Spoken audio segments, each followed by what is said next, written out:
Система за изнесен монтаж пред зида. Необходими продукти. Винтове за директен монтаж. Котви за монтаж. Трион. Помпа за въздух. Възглавнички за нивелиране. Ролетка. Профили Arma Petstrut GR250. Мултифункционална лента последно поколение, покриваща всички нива на уплътнение на дограмата. Пистолет за силикон. Високоякостно лепило Emerbenit HT50. Течна гума. Нивелир. Чистител. Започваме. Стъпка 1. Почистване на основата. Използвайки чук или тесла, хубаво отстраняваме всички неравности по зидарията. След това, използвайки телена четка, изглаждаме и премахваме по-фините неравности. Последно, с четка или прахосмокачка, хубаво отстраняваме натрупаната прах.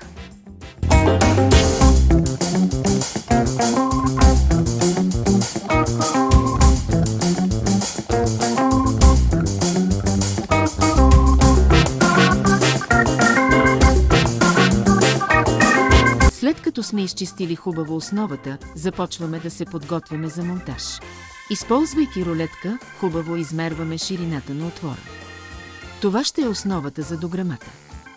Когато мерим, трябва да добавим и ширината на профила плюс 1 см. В случая профилите, които използваме с ширина 8 см, за това добавяме по 9 см от всяка страна.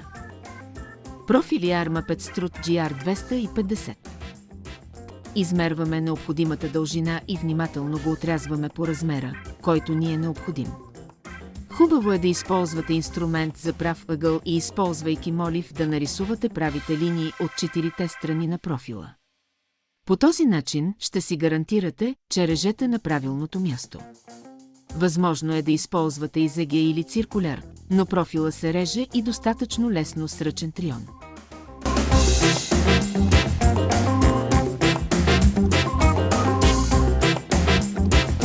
След като сме измерили и отрязали профила, продължаваме с монтажа.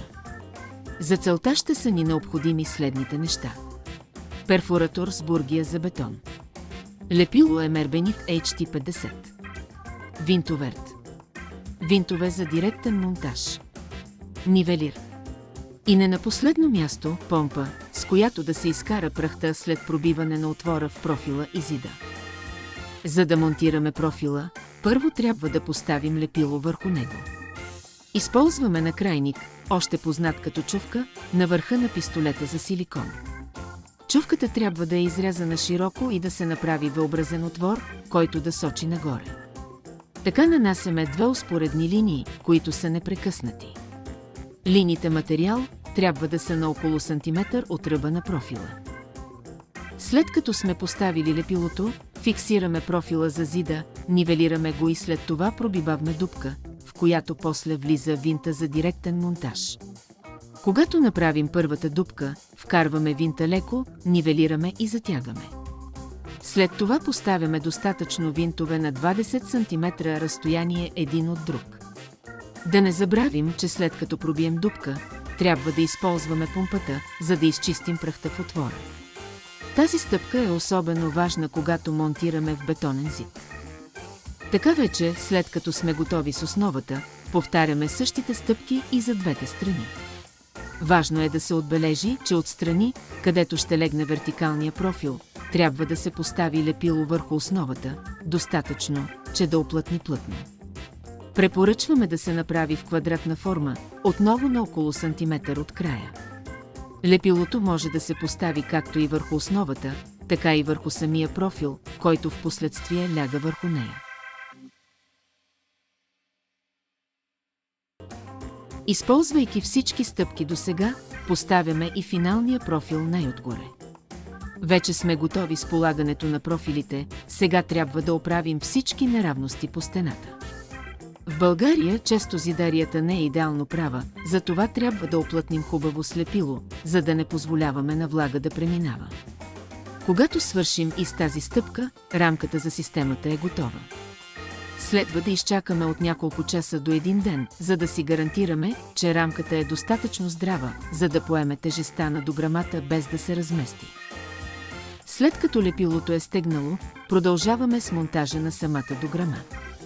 Преди да започнем с монтажа на профилите за изнесен монтаж, ние се уверихме, че касата на дограмата е достатъчно голяма, за да я побере оптимално.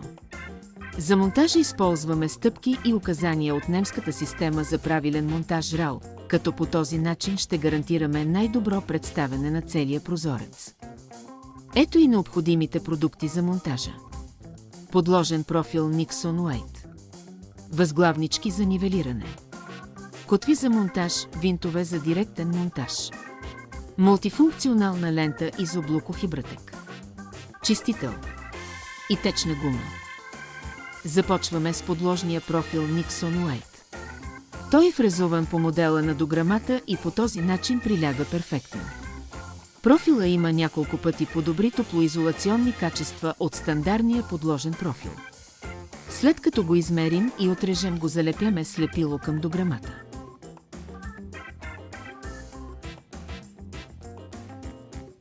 След това полагаме лентата изоблуков и брътек. В момента тя е компресирана, но раздува много бързо. С това си свойство лентата уплътнява перфектно. Важно е правилното полагане на лентата. Както виждате, в ръба се оставя ушенце, по този начин, когато лентата раздува, не отлепя от ръба и уплътнява плътно.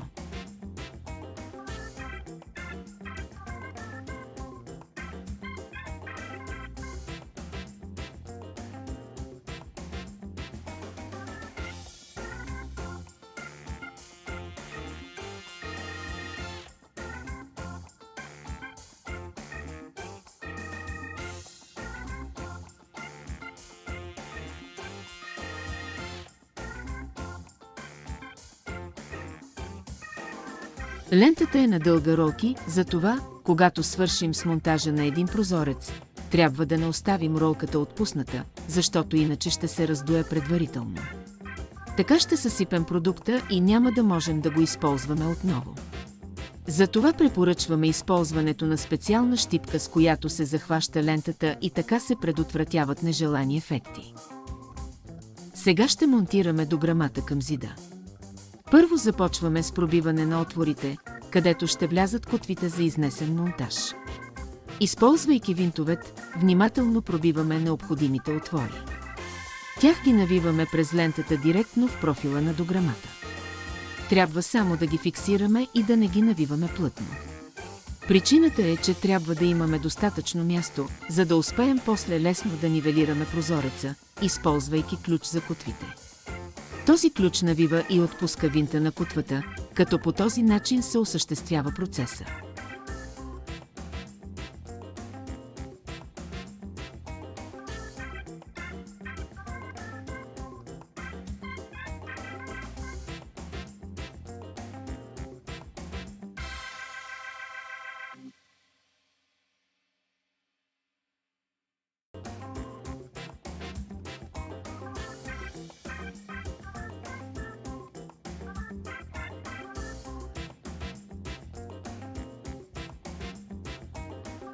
С възглавничките за нивелиране много лесно се изправя цялата каса.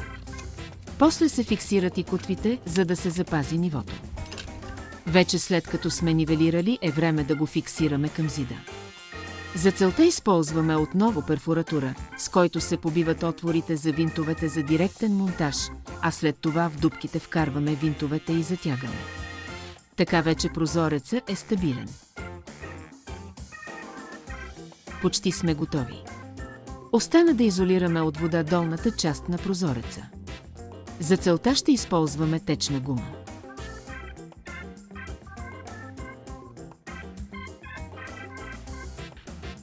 Течната гума е лесна за обработка, може да използвате четка и така лесно да я нанесете и да си гарантирате, че вода няма да влезе. Течната гума заменя EPDM лентата и няма риск от отлепяне и нараняване на продукта.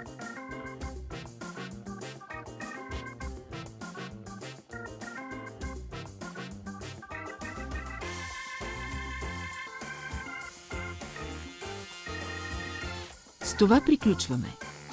Пълна информация за системата, както и за всеки един от компонентите, и може да откриете на сайта ни. Ако имате въпроси, моля свържете се с нас.